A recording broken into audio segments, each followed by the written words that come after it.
মহানগৰ বশিষ্ঠ আৰক্ষীৰ আজব কাণ্ড অভিযোগ দিবলৈ অহা লোকক লগালে থানা পৰিষ্কাৰৰ কামত 7 দিনীয়া কন্যা শিশু দেৰুদ্দেশৰ এজাহাৰ দিবলৈ আহিছিল পিতৃ এজাহাৰ গ্ৰহণ নকৰি আৰক্ষীয়ে কামত লগালে পিতৃ নুৰ চাহাদতক শিশুটি বিচাৰি দিম বুলি কৈ থানা পৰিষ্কাৰ কৰিবলৈ দিছিল নুৰ চাহাদতক কিন্তু 11 মাহে কন্যা শিশুটিক বিচাৰি নিদিলে বশিষ্ঠ আৰক্ষীয়ে সোমবাৰে দ্বিতীয়বাৰৰ বাবে এজাহাৰ দিবলৈ গৈছিল নুৰ চাহাদত এজাহাৰ দিয়াৰ 24 ঘণ্টাৰ ভিতৰত পিতৃক ঘূৰাই দিলে হেৰুৱা কন্যা সন্তানক ঘটনা সন্দৰ্ভত প্ৰতিক্ৰিয়া ব্যক্ত কৰিছে আৰক্ষী বিষয়া আৰক্ষীয়ে এজাহাৰ নোলোৱা বিষয়টোৰ তদন্তৰ আশ্বাস প্ৰদান কৰিছে বিভাগীয় অনুসন্ধানত দোষী সাব্যস্ত হ'লে ব্যৱস্থা গ্ৰহণৰ আশ্বাস প্ৰদান কৰিছে আৰক্ষী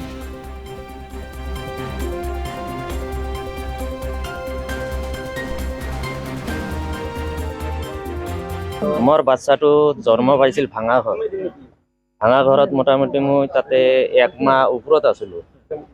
1 মাহ থকাৰ পিছত মই তাতে টকা পইচাৰ অনাহাৰত তাৰমানে নাই পইচা পাতি নাই বহুত কষ্ট কাৰণে মই পোৱালিটোক চাইন মাৰি লৈ আহিলোঁ তাৰ পৰা ৰিলিজ নিদিছিল মই জবৰদস্তি জিএমচিৰ পৰা মই চাইন মাৰি লৈ আহিলোঁ আনাৰ পিছত 1 সপ্তাহ পিছত মোৰ সৰুৰ পৰা আহিল মই ফিৰে সেইদিনা গৈছোঁ এই খানাপাৰা কামত আহি সেনেকৈ তাৰমানে 10টা বজাত আহিছে সন্তুলিৰ পৰা আহি তাৰমানে মোৰ তিৰিটোক সেনেকৈ লৈ গ'ল মোক নকোৱাকৈ লৈ গ'ল যে এইটো নকল যে ছোৱালীটো লৈ যাওঁ ইয়াকো লৈ যাওঁ এই কথাটো মোক নকলা এই মোৰ পোৱালিটোক আৰু মাইকীটোক লৈ গ'লা তা মই কামৰ পৰা সন্ধিয়াত আহিছোঁ অহাৰ পিছত আকৌ সুধিলোঁ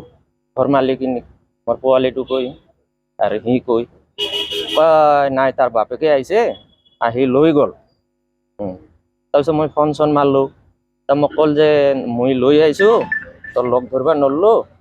তা ঠিকে আছে অলপ বেমাৰ আছে ময়ো অলপ চিকিৎসা কৰিম দিয়ক তাৰপিছত এই কথা ক'ল কোৱাৰ পিছত 1 সপ্তাহমান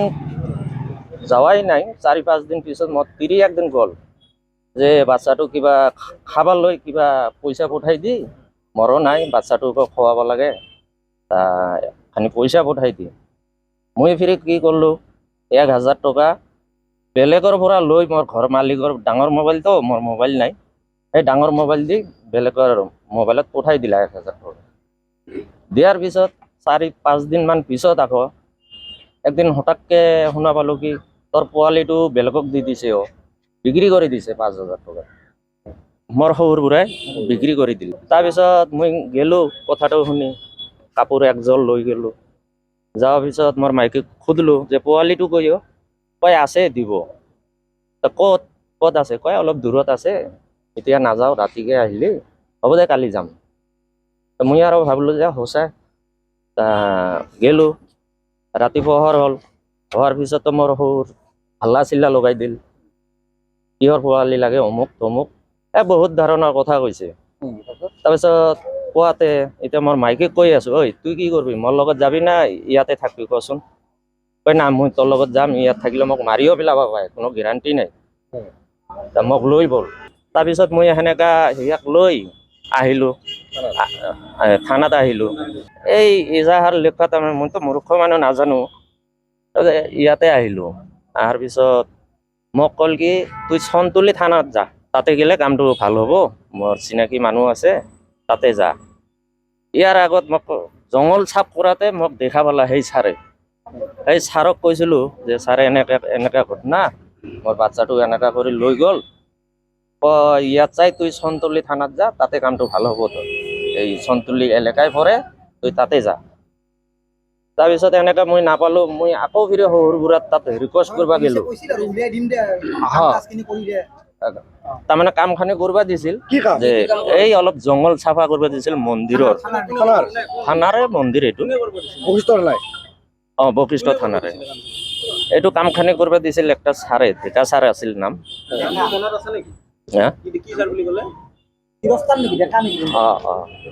যি নহওক মোক কৈছে যে ভাল কৰি দি মই তোৰ কামটো কৰি দিম দে পইচা দিছিল মোক হাজিৰা পইচা অৱশ্যে দিছিল যি নহওক মই ইয়াতে নাপালোঁ দেখি আকৌ গ'লোঁ সৰুৰ ঘৰত যাৱাৰ